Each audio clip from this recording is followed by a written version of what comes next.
начале было Слово, и Слово у Него. Прошло 7 дней, готово творение Его. Но ангел древний в мир пришел, еще слова для всех нашел. Что есть начало? Где конец? Кто всем религиям отец? На чью главу возложен венец? Где та обитель, тот великий край, что люди на планете называют словом рай? Царствие небесное не на небе, как нам говорят сказочники, а там, где человека дом. И мы все вместе, люди, в раю земном живем. Счастье, любовь, свобода, духовная души человека, природа. Религий много на планете, что паству в небеса ведут. Под страхом смерти люди эти рабами Господа живут. Но Бог рабами никого не делал. Религий сам Он не писал. Свои прекрасные творения в любви вниманием создавал. Не строил храмы Он повсюду, неверных нету никого. Все люди, каждый человек и все народы здесь созданы по образу Его. Непознаваемый Бог тайна. Он в сердце каждого живет, по вере каждому сознанию Он жизнь бессмертную дает. Неважно, кто во что здесь верит и как зовет по имени Его. Единый Бог многоименный, и нету больше никого. Счастье, любовь и свобода духовная души человека, природа. От Бога каждому дана, и от Него душа здесь рождена. Все формы временны, все слова условны, все храмы это пыль. Ищущий форму всегда теряет ее суть. Цепляющийся за имя теряет того, кто стоит за всеми именами.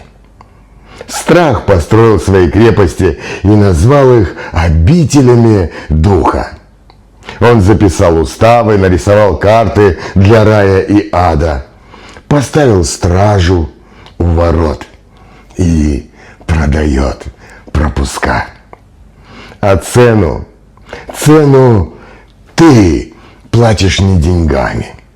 Ты платишь цену своей собственной жизнью, своим правом смотреть прямо, своим правом чувствовать Бога в своем собственном сердце. Больше не будет дано никаких скрижалей, потому что последняя скрижаль – это твоя собственная грудь, и на ней записан закон не буквами, а ритмом твоего собственного сердца. И если любишь, тогда ты в раю. А если ты полон страха и боишься, тогда ты в аду. В аду из своих собственных конструкций. В аду своих собственных иллюзий. Ты стоишь просто в прихожей. Ты разглядываешь иконы на стенах, лик Богородицы, лик Иисуса Христа, лик Спасителя, распятия. Ты читаешь золотые надписи, ты целуешь свои ладони и заученно крестишь свой лоб. Ты зажигаешь свечи, ты ложишь монетку в ящик для пожертвований. Ты выполнил ритуал и выходишь из храма облегченный. Я сделал что-то священное. Но это только прихожая. Предбанник. Предбанник там, где снимают верхнюю одежду, чтобы не занести грязь в дом. Ты снимаешь пальто, но ты не оставил свою историю. Все свои страхи, все свои должен, все свои нельзя прямо на вешалке. Так вошел ли ты внутрь храма? Храма Божьего, про который Иисус говорил: храм Божий внутри вас. Нет. Ты так и не переступил через порог, потому что порог – это не дверь церкви, это не дверь храма. Порог – это момент, когда ты понимаешь, что эти иконы, которые висят на стенах, эти иконы, они смотрят на тебя не снаружи, они смотрят на тебя изнутри, из-под твоей собственной кожи. Потому что Бог, Он не на иконах, Он не на небесах, Он не в Писаниях, которые можно закрыть и отложить на завтра. Бог в тишине. В тишине между твоими собственными мыслями. В щели, куда проваливаются все страхи. В пульсации крови, которую ты называешь своей. Забывая, что этот прилив и отлив одно и то же. Это океан. Ты ищешь Бога в прошлом, у мертвых пророках, в священных писаниях. Ты ищешь Его в будущем, в обещаниях рая. И пропускаешь настоящее, которое происходит прямо здесь и прямо сейчас. Ты пропускаешь то единственное место, где Бог уже есть, где Бог был всегда. Бог никогда не писал религий. Религии писали люди. Страх писал. Одиночество писало. Желание порядка в хаосе тоже писало. Люди строили леса вокруг горы, чтобы было удобнее на нее взбираться. А потом забыли. Забыли, зачем строили эти леса, и стали поклоняться этому лесу, построенному из своих собственных догм. Они договорились, какие молитвы правильные, какие неправильные. Как будто ветер, который дует в ущелье, может быть неправильным. Как будто шум волны океана, шум прибоя может быть еретическим. Люди создали Бога по своему образу и подобию. Рассудительного, гневного, требовательного. Люди судили о Боге по себе. И поселили Его где-то там, далеко-далеко, за звездами, чтобы было куда обращаться с жалобами и просьбами. Чтобы там, где-то на небесах, был кто-то, кого можно во всем винить. И кто простит, если правильно ползать и стоять на коленях. Но Бог никого не прощает. Бог никого не винит и не обвиняет. Бог никого не судит. Бог даже не любит в том сентиментальном смысле, который люди вкладывают в это слово. Бог просто существует. Бог просто есть. Он как закон тяготения. Ты можешь его отрицать, ты можешь о нем не знать. Но ты разобьешься, если шагнешь с крыши. Бог – это не надзиратель. Бог – это само пространство, которое окружает всех нас, в котором все мы падаем, поднимаемся или взлетаем в небеса, прямо внутри себя. Потому что Бог – это сама ткань этой реальности, и ее основание, и ее вершина одновременно. Христианство, ислам, буддизм, веданта, суфизм – все религии – это просто языки.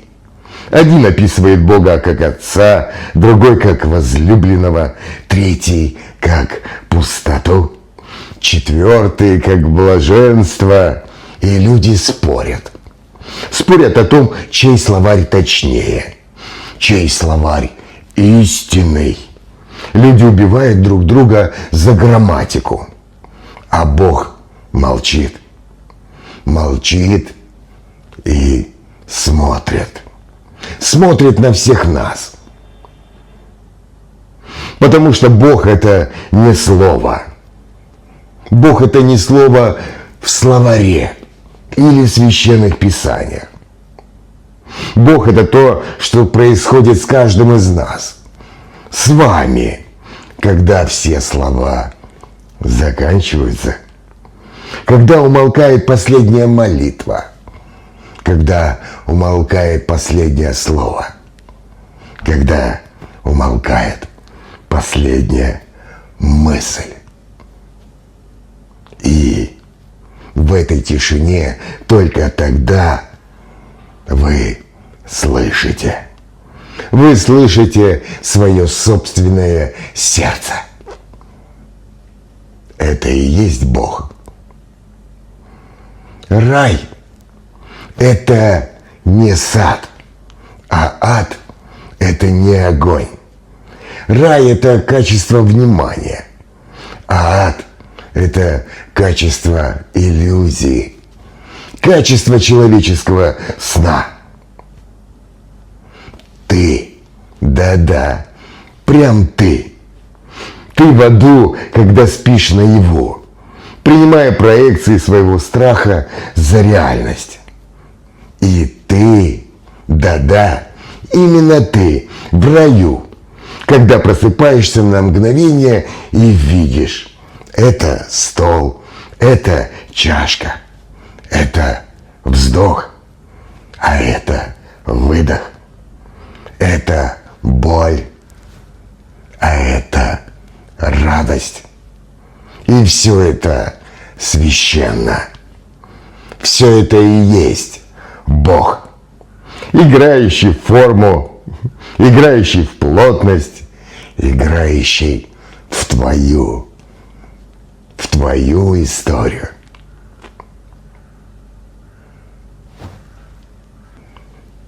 А теперь я скажу так, как есть. Бог никогда не просил вас нести свой крест на Голгофу. Бог никогда не просил людей молиться или делать намаз. Вы сами все это придумали.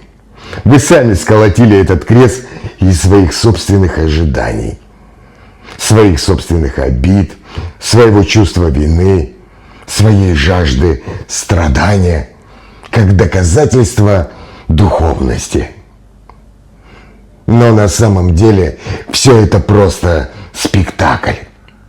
ваш собственный спектакль. Спектакль, который давно пора закончить. Потому что ты, да-да, именно ты не раб Господа, ты не слуга,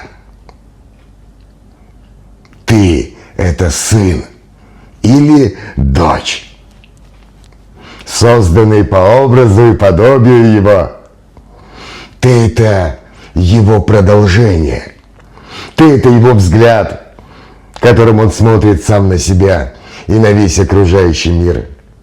Рука, которой Он касается сам себя. Твоя святость не в том, чтобы заучить наизусть молитвы или псалмы, а она в том, чтобы, поднося ко рту ложку супа, осознавать чудо. Вот оно. Я – это вечность, которая кормит себя через эту форму, из ложечки, через эти руки, через это внутреннее чувство голода.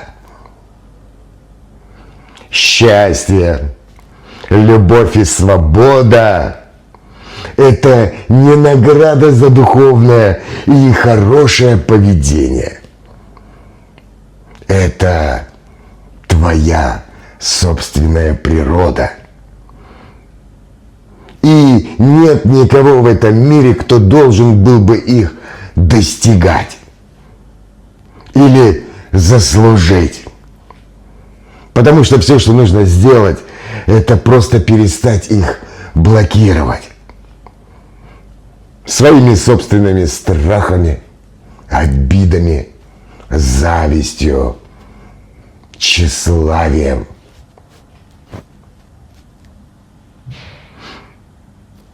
Перестать думать стереотипно, перестать верить в догмы. Идея о том, что ты грешен, должна сначала очиститься. Все это просто ярлыки, блоки, которые блокируют внутри тебя истину, твой собственный внутренний огонь, который уже чист, который уже свят, потому что ты никогда не был грешен, ты всегда был свят, потому что ты всегда был свободен, свободен как дух, свободен как душа. Ты – это не тело. Тело – это только скафандр, который ты носишь из чужих слов, из чужих описаний, догм. И ты просто не решаешься его снять, потому что тебе страшно. Страшно стать тем сияющим огнем, которым ты всегда был. Посмотри на свою ладонь. Да-да, прямо сейчас. Видишь линии, линии судьбы. На самом деле это не просто складки кожи. Это карта рек, которые текут прям в Боге. Сожми свой кулак, почувствуй его силу. И вот в чем правда. Это не твоя сила. Это сила Бога, сжатая в точку под именем «Ты». А теперь разожми свой кулак, открой свою собственную ладонь и отдай. Отдай миру то, что у тебя есть. Даже если это просто твоя улыбка незнакомству. И в этот момент ты не в прихожей, ты не в предбаннике. Ты в самом сердце своего собственного дома, в раю, про который ты думаешь, что он где-то там. А в раю нет никаких стен, потому что Бог был всегда, везде. И в тебе тоже. Потому что дом или рай – это не место. Это состояние, в котором ты понимаешь, что все стены, все описания, все слова – это просто иллюзии. Потому что на самом деле ты всегда был дома. Ты всегда был в раю. Прямо здесь, прямо сейчас, на земле. Потому что ты и есть этот дом. Потому что ты и есть храм. Царствие Божие внутри вас. Ты и есть храм Божий. И внутри тебя горит огонь. Горит огонь через твои собственные глаза. И все, что нужно, это просто их открыть и посмотреть на самого себя и на окружающий тебя мир. И увидеть Бога. Увидеть Бога в зеркале, в своем собственном лице. Оглянуться вокруг и увидеть Бога в лицах других людей. Увидеть Бога во всем.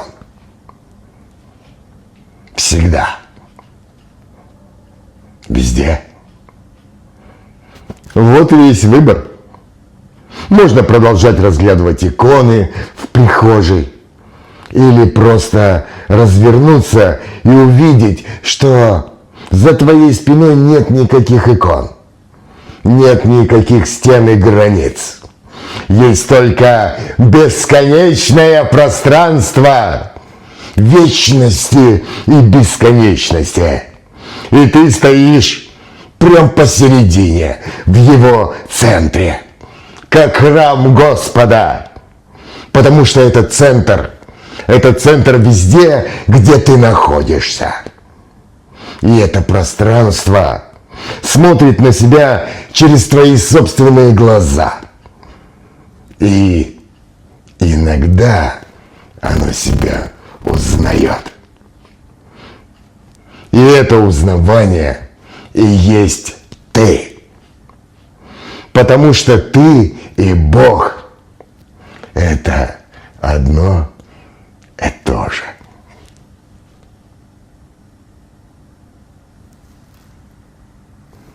Счастье, любовь и свобода – духовная души человека природа. Нет высшего в этой жизни наслаждения, чем прям внутри самого себя, своего внутреннего света и Бога достижения.